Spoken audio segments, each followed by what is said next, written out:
폭풍은 기초를 묻습니다. 폭풍은 기초를 묻습니다. 라는 제목으로 하나님 말씀을 함께 나누려고 합니다.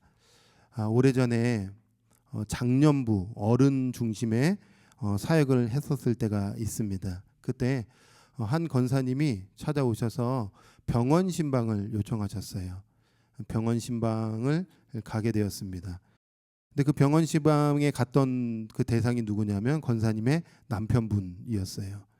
남편분이 일을 하시다가 높은 곳에서 낮은 곳으로 이렇게 뛰어내리는데 그만 삐끗하는 바람에 다리가 부러지셨던 거죠. 인대가 나갔던 것 같아요.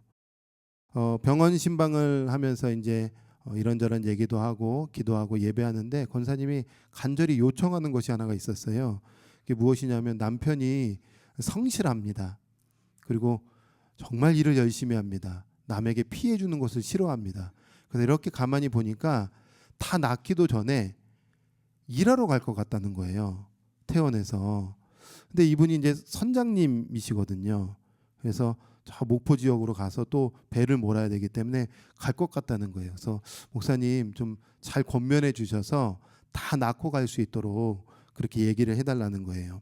그 얘기를 듣고 이제 권면했죠. 다 나을 때까지 완치될 때까지 좀 이렇게 좀 쉬시면 좋을 것 같다. 이번 기회에 좀 푹 쉬시고 마음도 영혼도 좀 쉬시면 좋겠다. 그런데 말을 들었을까요? 안 들으셨어요. 그래서 가족들이 그렇게 얘기했는데도 그 다음 주에 퇴원을 하신 거죠. 그런데 제가 너무 충격적인 가슴을 쓸어내리는 그런 소식을 듣게 되었어요. 가시자마자 얼마 안 돼서 장례가 나게 된 거예요. 남편이 돌아가신 거죠. 왜 그런가 보니까 이제 선장님인데 차들이 밖으로 나올 때에 그걸 다 이렇게 안내를 해줘야 되는 상황이었는데 한 차가 그만 이 남편분 선장님을 보지 못하고 쳐서 쭉 몇십 미터를 가게 된 거예요. 그 자리에서 이제 사망하게 되신 거죠. 너무너무 제가 충격을 받았고 너무너무나도 가슴이 아파서 몰라 표현할 수 없는 길이었어요. 장례식에 갔습니다. 권사님이 저에게 온 거예요. 그래서 저를 붙잡고 펑펑 우시면서 이런 얘기를 했던 게 지금도 잊혀지지가 않아요. 목사님, 신방 오셨을 때 좀 강하게 좀 만류해 주시지. 왜 강하게 얘기 안 해주셨어요? 왜 하나님이 저에게 이러실 수가 있어요? 하면서 그 했던 그 말이 얼마나 오랫동안 저를 괴롭혔는지 몰라요. 네. 우리는 삶의 여정 속에서 하나님 앞에 이렇게 질문할 때가 있습니다. 하나님, 왜 나에게 이런 일이 생겼어요? 하나님, 내가 뭘 잘못했길래 이런 고통을 주세요? 정말 내가 열심히 신앙생활했고 교회에서 봉사도 열심히 했고 할 거 다 하라고 했는데 왜 저에게 이런 힘든 일이 닥치나요? 이런 질문이 찾아옵니다. 또 이렇게 하나님 앞에 하소연하게 됩니다. 그런데 오늘 우리가 읽은 이 마태복음 7장 21절에서 27절까지 우리의 질문에 대한 예수님의 답변이 오늘 본문에 잘 담겨져 있다고 봅니다. 예수님은 오늘 본문을 통해서 우리에게 한 가지 물으세요. 폭풍이 지나간 후에 너는 어디에 서 있었느냐?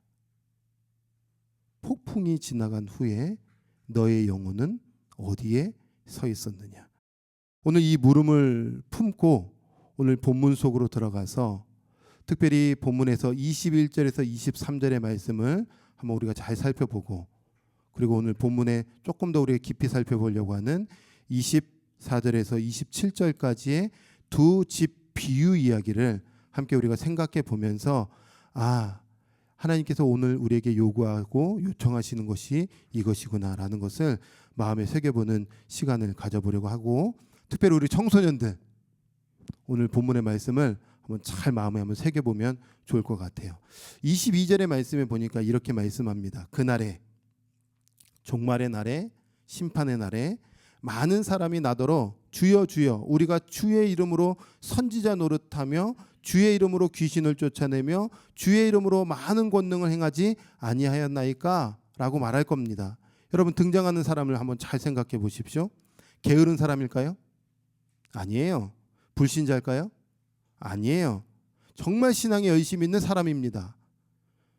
따라다니고 싶을 정도로 멋진 사람입니다. 솔깃하게 어떤 사역적으로 솔깃하게 주목시켜주는 사람입니다. 주의 이름으로 선지자 노릇했답니다. 예언했답니다. 오늘날로 말하면 말씀 선포했다는 겁니다. 주의 이름으로 귀신 쫓아냈다는 겁니다. 여러분 귀신 쫓아내 보신 적 있으세요?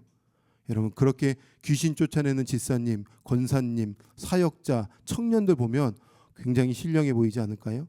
여러분 주의 이름으로 치유, 기적의 일들도 나타냈다는 겁니다. 여러분 이 정도면 신령해 보이는 그리스도인입니다. 신령해 보이는 지도자처럼 보입니다.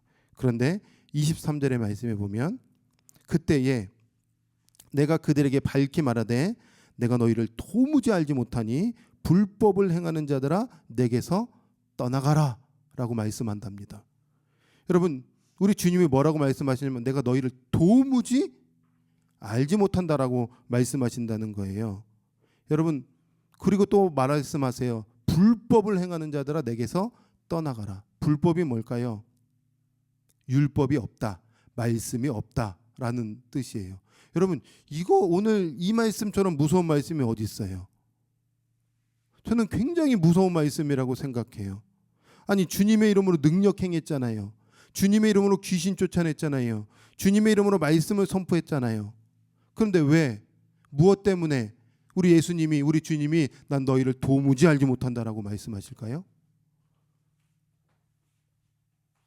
일은 열심히 했어요. 사역도 열심히 했습니다. 근데 우리 주님이 난 너랑 관계가 없어. 넌 나랑 처음부터 관계가 없었어 라고 말씀하신대요. 주님의 이름을 열심히 불렀지만 난 너랑 지금 상관이 없었어 라고 말씀하신대요. 왜요? 21절에 다시 21절로 돌아가면 이것 때문입니다. 21절도 한번 읽어볼까요? 읽습니다. 시작.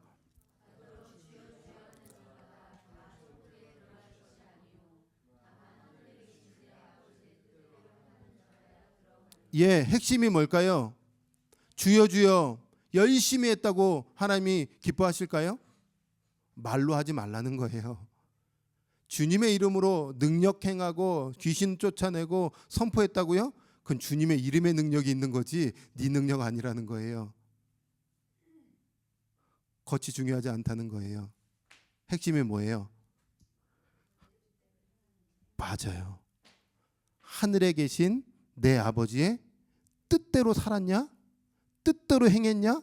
행하지 않았냐를 보겠다는 거예요. 하나님의 뜻이 뭐죠? 성경에 여러분 하나님의 뜻 한번 다 찾아보십시오. 굉장히 많이 나오는데 오늘 이 산상수훈 안에서 하나님의 뜻을 한번 생각해 본다면 5장, 6장, 7장 이 메시지예요. 의의 상태로 의의 열매를 맺는 거예요. 남에게 남의 티끌 보기 전에 들보부터 빼라는 거예요. 비판하지 말라는 거예요. 사랑으로 섬기라는 거예요. 원수를 내 몸처럼 사랑하라는 거예요. 다 말씀해 주셨잖아요. 여러분 우리가 오해하면 안 됩니다. 잘 살아야 구원받는다? 그런 거 아닙니다. 완벽히 순종해야 천국 간다? 그것도 아닙니다. 우리의 삶의 방향이 지금 어디로 향하고 있는가? 우리의 마음의 중심이 누구를 향해 있는가? 자기 의입니까? 자기를 드러내려고 합니까? 얼마나 내가 멋진 그리스도인들인지 보이려고 합니까? 다 필요 없다는 겁니다. 중심에 말씀이 있고 말씀대로 하루를 살았는가? 제가 아는 목사님이 계셨어요. 큰 교회 건물도 짓게 됐습니다. 당연히 많은 성도들도 모였습니다. 말씀의 힘도 있었습니다. 죽기 사역도 했습니다. 귀신도 쫓아내는 일들도 있었고 또 치유도 일어났습니다. 이 목사님이 어느덧 은퇴하시게 됐습니다. 그런데 은퇴하고 나서 교회를 놓지 않는 거예요. 후임 목사가 사역을 하는데 쥐락펴락하면서 편가르기가 생긴 거예요. 성도들이 자기를 찾게 만든 거예요. 여러분 교회가 분열됐습니다. 그리고 그 분열됨이 봉해지지 않고요. 결국에 목사님도 생을 마감하게 되셨습니다. 평가는 어떻게 될지 모르겠어요. 그런데 저는 그 모습을 보면서 정말 귀하게 사역하셨을 텐데 처음에 그러지 않았을 텐데 정말 많은 사람들이 주께로 돌아오는 일들이 목격됐는데 그런데 마지막 그 순간까지 그 마음의 중심이 어디에 있었을까? 하나님의 뜻에 있었을까? 자기의 의에 있었을까? 우리 주님이 오늘 묻고 계시는 겁니다. 화려함에 속지 마시고 겉모습에 속으면 안 된다는 것입니다. 그러면서 오늘 24절에서 27절에 두 집 이야기로 산상수훈을 마칩니다. 여러분, 산상수훈의 결론이 뭘까라고 궁금해 봤는데 궁금함의 결론이 두 집 이야기입니다. 오늘 24절에서 27절을 길지만 제가 다시 한번 읽어볼게요. 여러분, 잘 하시는 말씀인데 한번 생각해 보십시오. 그러므로 누구든지 나의 이 말을 듣고 행하는 자는 그 집을 반석 위에 지은 지혜로운 사람 같으니, 반석 위에 집을 지은 지혜로운 사람은 말씀을 듣고 행하는 사람이라고 표현하고 있어요. 비가 내리고 창수가 나고 바람이 불어 그 집에 부딪히되 무너지지 아니하나니 그 주초를, 기초를, 첫 벽돌을 반석 위에 놓은 까닭이요. 나의 이 말을 듣고 행하지 아니하는 자는 그 집을 모래 위에 집은 어리석은 사람 같으리니 비가 내리고 창수가 나고 바람이 불어 그 집에 부딪힘에 무너져 그 무너짐이 심하니라. 여러분, 두 사람이 있습니다. 어떤 사람이죠? 한 사람은 반석 위에 집을 지은 사람이에요. 또 한 사람은요, 모래 위에 집을 지은 사람이에요. 흥미로운 것이 있어요. 둘 다 집을 지었어요. 겉모습이요, 별 차이가 없습니다. 아마 열심히 지었을 겁니다. 차이점이 있습니다. 뭐가 차이점일까요? 기초가 달라요. 기초는 보이지 않습니다. 기초 위에 세워진 집은 보입니다. 겉은 보여요. 근데 기초는 보이지 않아요. 여러분 속에 뭐가 있는지 보이지 않는다는 거예요. 그런데 기초가 드러날 때가 있습니다. 이 사람이 어떤 기초 위에 삶을 건축했는가, 이 사람이 어떤 기초 위에 신앙을 세웠는가, 그 기초가 드러날 때가 있습니다. 반드시 드러날 때가 있습니다. 25절과 27절입니다. 25절의 말씀에 보면 비가 내리고 창수가 나고 바람이 불어 그 집에 부딪힘에, 27절도요. 비가 내리고 창수가 나고 바람이 불어 그 집에 부딪힘에. 여러분, 비, 창수, 바람, 반석에 집 지은 사람에게는 안 왔을까요? 왔어요. 모래 위에 지은 사람에게만 온 것이 아니라는 거예요. 폭풍은 다 만납니다. 뭐 정말 열심히 제가 뭐 1시간씩 기도하는데 그런다고 폭풍 안 오는 거 아닙니다. 늘 만사형통 아니라는 것입니다. 많은 사람들이 이런 생각할걸요. 믿음이 좋으면 고난이 없고 평탄할 거야. 맞나요? 아니에요. 하나님을 잘 섬기고 예배를 충실하게 드리면 문제가 안 생길 거야. 아니에요. 열심히 기도하면 삶이 행복해질 거야. 아니에요. 반석 위에 집을 지은 사람도 비를 만납니다. 창수를 만나요. 바람을 겪게 됩니다. 그런데 어떤 차이가 나냐면 폭풍이 지나간 후에 차이가 납니다. 똑같이 건강의 문제를 만났어요. 그런데 어떤 사람은 신앙이 무너지는 사람이 있어요. 그런데 어떤 사람은 신앙이 깊어지는 사람이 있어요. 뭔 차이일까요? 똑같이 사업의 실패를 경험해요. 그런데 어떤 사람은 사업을 실패하면서 예배를 잃어버려요. 그런데 어떤 사람은 더 하나님을 의지하게 됩니다. 뭐가 차이일까요? 어떤 사람은 똑같은 자녀 문제로 고통받고 눈물을 흘립니다. 근데 어떤 사람은 하나님을 원망하지만 또 어떤 사람은 더 하나님께 삶을 맡기게 됩니다. 뭐가 그렇게 차이가 날까요? 한 가지예요. 기초입니다. 오늘 주님이요, 반석 위에 집을 지으라라고 말씀하고 있어요. 왜 반석 위에 집을 지으라고 우리 예수님이 말씀하실까요? 오늘 저는 이 부분을 조금 더 한번 깊게 한번 고민해 보려고 하는데, 반석이 뭘까요? 어떻게 그렇게 잘하세요? 신앙의 여정 속에서 이제 답이 딱 나오게 되죠.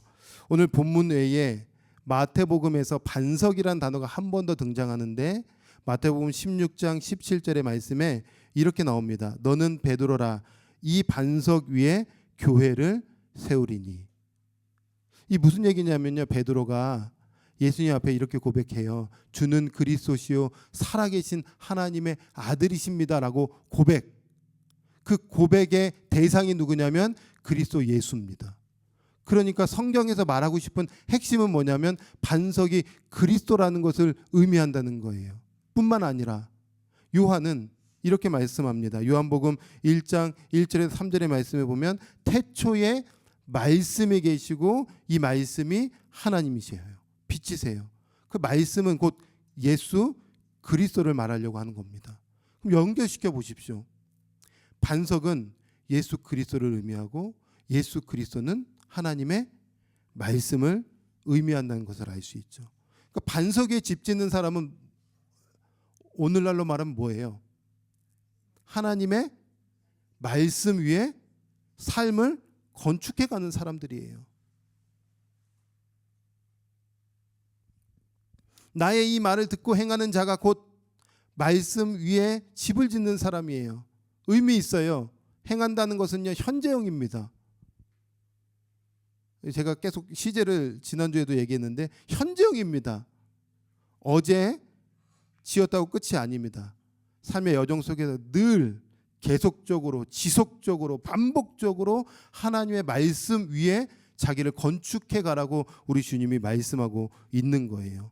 뿐만 아니라 조금 더 의미 있게 누가복음은 같은 본문에서 이런 말씀을 해요. 6장 48절에 같이 한번 이 말씀도 읽어볼까요? 조금 더 한 단어가 추가됐습니다. 같이 한번 읽을게요. 시작.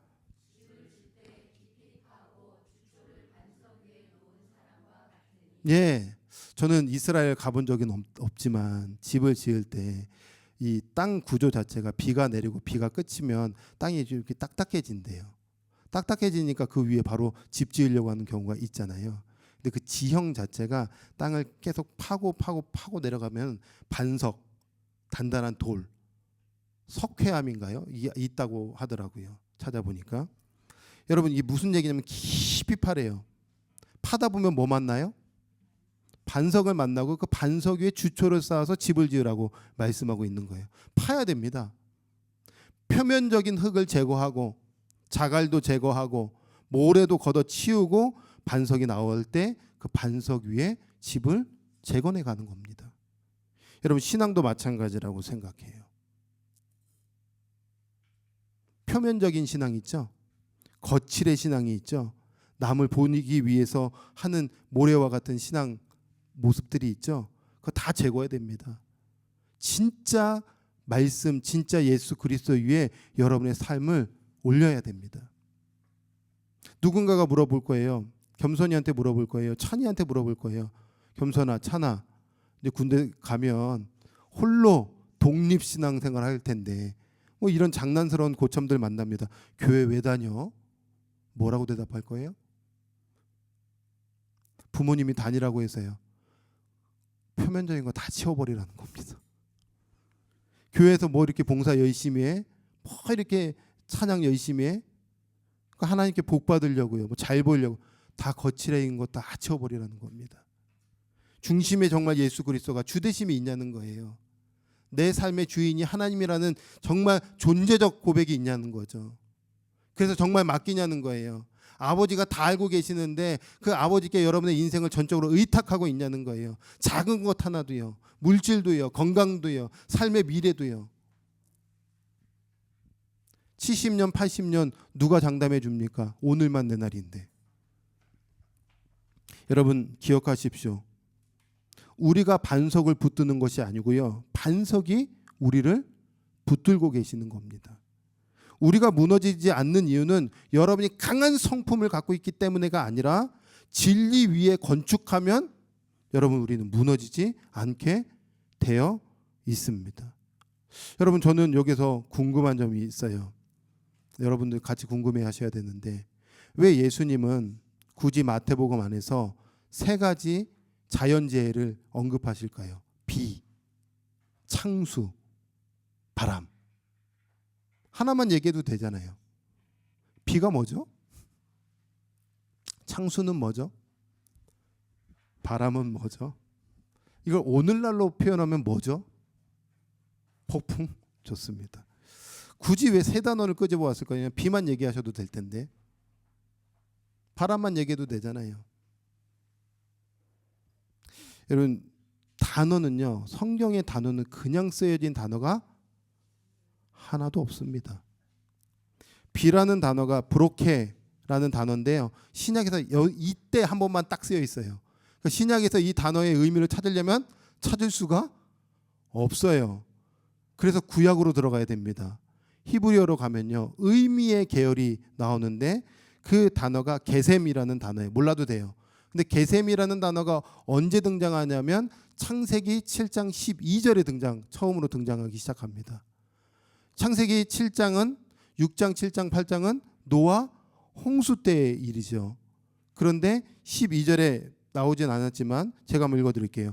40주야를 비가 땅에 쏟아졌더라. 부슬부슬 내리는 비 아닙니다.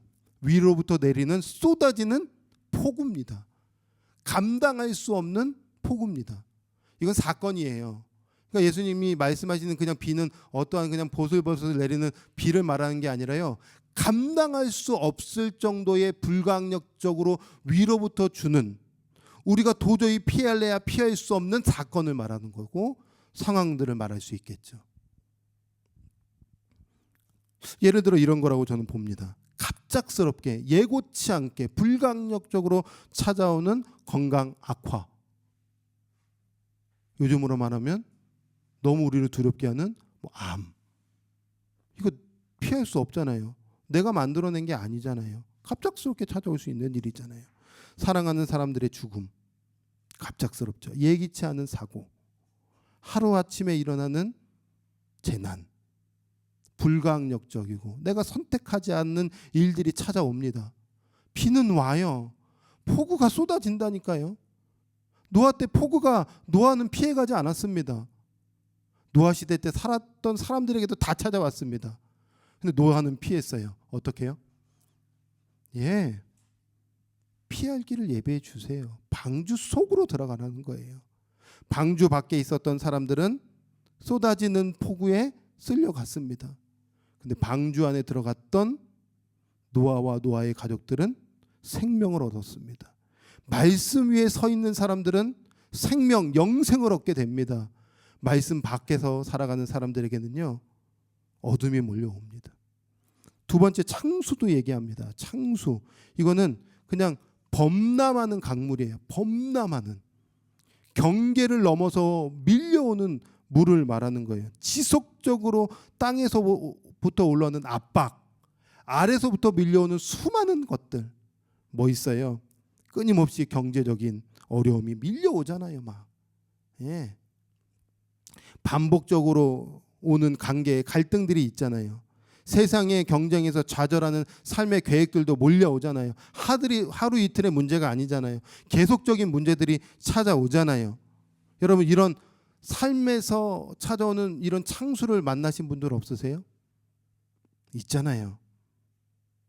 믿음의 사람이라고 피해가지 않잖아요. 마지막 세 번째, 바람입니다. 바람. 바람은 방향을 뜻해요. 여러분, 바람이 어디서 불러와서 어디로 흘러가는지 아세요? 이 바람은 갑자기 막 몰아치는 바람 어디서 오는지 모르잖아요. 바람은 방향인데 모릅니다. 언제 올지 몰라요. 그런데 참 의미 있게도 성경에서 다 바람으로 사용되다가 딱 두 군데 이렇게 번역이 되어 있어요. 한 군데는 바람, 한 군데는 풍조. 그래서 에베소서 말씀에 보니까 온갖 교훈의 바람, 풍조에 밀려 요동하지 말라. 바람은 어디서 오는지 모릅니다. 어디로 불러가는지 모릅니다. 왔다가 갑니다. 그런데 흔들어 제낍니다. 여러분, 저는 오늘날로 보면 이 바람이 뭘까 고민해 보면요, 교훈의 풍조잖아요. 상대주의 뭐 이런 거예요. 너에게 맞는 진리가 있고 나에게 맞는 진리가 있어. 여러분, 진리가 상대가 됩니까? 절대적인 거죠. 예, 복음만이 진리고 예수만이 진리고 말씀만이 진리인데 그러면 안 되잖아요. 근데 이제 젊은이들에게 이거 막 꼬드기는 거예요. 물질 만능주의. 신앙의 목적은 결국 땅에서 성공하고 번영하는 거야. 계속 이런 풍조가 우리 안에 도사리입니다. 돈 많이 벌어라, 부자 되라, 성공해라. 그래서요. 온유, 그래서요. 성공해서 뭐 하려고요? 부자 돼서 뭐 하려고요? 그거 뭐 한 푼이라도 죽을 때 가져갑니까? 삶의 목적을 알아야 되고 이유를 알아야 되겠죠. 인본주의. 인간의 인권과 자유가 하나님의 말씀보다 위에 있다. 그래서 말씀보다 인권입니다. 막 맨날 인권입니다. 교회도 인권으로 바뀝니다. 말씀 중심이 사라지는 겁니다. 온갖 교훈의 풍조가 몰려와서요. 걸리지도 않고요. 그게 맞는 것처럼 나 중심으로 생각하기 시작하는 거예요. 신앙도 다 내 중심으로 해석하기 시작하는 거예요. 뉴에이지, 영성주의, 내 안에 신성을 깨워라, 우주의 에너지를 믿어라, 막 이런 이야기들 교묘하게 찾아옵니다. 바람은요, 삶의 방향을 바꾸는 소리들이에요. 진리에서 벗어나게 하려고 하는 소리들이에요. 여러분 살면서 비 만난 분 없으세요? 창수를 맞으신 분 없으세요? 바람에 지금 흔들려서 막 휘청휘청 되시는 분 없으세요? 하나님이 왜 이런 거 허락하시죠? 하나님 왜 이런 폭풍을 우리에게 오게 만나게 하시죠? 우리 안에 있는 기초가 무엇인지 보라는 겁니다. 그래서 여러분 위기를 만나면 그때가 기회예요. 어떤 기회일까요? 내가 지금 기초 위에 잘 세워졌나? 도입부에 말씀드렸던 한 권사님의 이야기 기억하시죠? 인생에 예기치 않은 갑작스러운 폭우를 만났습니다. 제가 같이 울 수 있는 게 전부였어요. 그 폭우가 지나가기까지 저도 얼마나 많이 내적으로 고통스러웠는지 몰라요.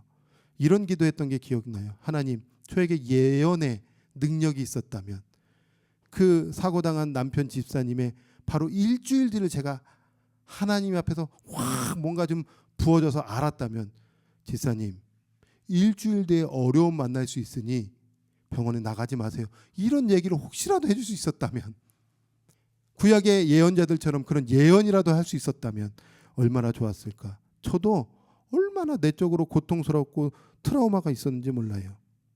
그리고 오랜 시간이 좀 있어서 권사님을 만나게 됐습니다. 신방하게 됐어요. 정말 저 큰 슬픔으로부터, 저 폭우로부터 잘 해결되셨을까? 만났는데요, 얼굴이요 어두웠을까요? 환했을까요? 왜 화냈습니다. 왜 이렇게 화날까? 그런데 그때 알았어요. 기초가 다르구나. 슬픔을 만날 수는 있죠. 그런데 진리 위에, 말씀 위에, 그리스도 위에 삶을 재건했기에 삶을 해석하는 것들이 참 달라요. 그때 이런 이야기를 해주시는 거예요. 삶의 주관자가 예수 그리스도인데 주님이 한 사람의 생사를 주관하지 않겠어요? 저 이제 남은 삶은 지금까지 해왔던 네팔 선교 계속하려고 합니다. 네팔에 가셔서요 열심히 선교하시더라고요. 자기의 모든 재산을 틀어서 수많은 네팔 청년들에게 교회를 세우고 식당을 세우고 복음을 전하고 있더라고요. 얼마나 그 고백이 감사하고 고맙던지요. 뭐죠? 흔드는 폭풍이 있지만 반석 위의 삶을 거축한 사람은 흔들림이 와도 무너지지 않습니다. 폭풍은 그분의 믿음을, 우리의 믿음을 무너뜨리지 않았고 오히려 무엇 위에 서 있었는지 점검해 주는 표시였습니다. 믿음의 성도 여러분, 폭풍은 반드시 와요. 어른들에게만 오는 거 아닙니다. 30년 신앙생활 했다고 그분들에게 안 오는 거 아닙니다. 다 옵니다. 화평이한테도 올 거고요, 온유한테도 올 거고, 찬이한테도 올 거고, 겸손이한테도 올 거고, 다 올 겁니다. 군대에서 만날지도 몰라요. 요즘 군대 얘기를 너무 많이 해가지고. 그런데 폭풍이 지나간 후에 나는 어디에 서 있었는가가 증명될 겁니다. 그래서 오늘 우리는 이 예배 가운데 다시 결정해야 됩니다. 나는 무엇 위에 서 있을 것인가. 산상수훈의 결론이 참 의미가 있죠. 하나님의 말씀을 듣고 행하는 사람이 되라. 말씀 위에 삶을 건축하는 신자가 되라. 현재형임을 꼭 기억하고 이번 한 주도 남은 인생도 주님 당신이 나의 반석이십니다. 나는 말씀 위에 삶을 재건하여 어떤 것들이 몰려와도 맡기겠습니다. 이 고백으로 하나님의 뜻대로 순복하며 살아가는 저와 여러분이 되기를 주님의 이름으로 축원합니다.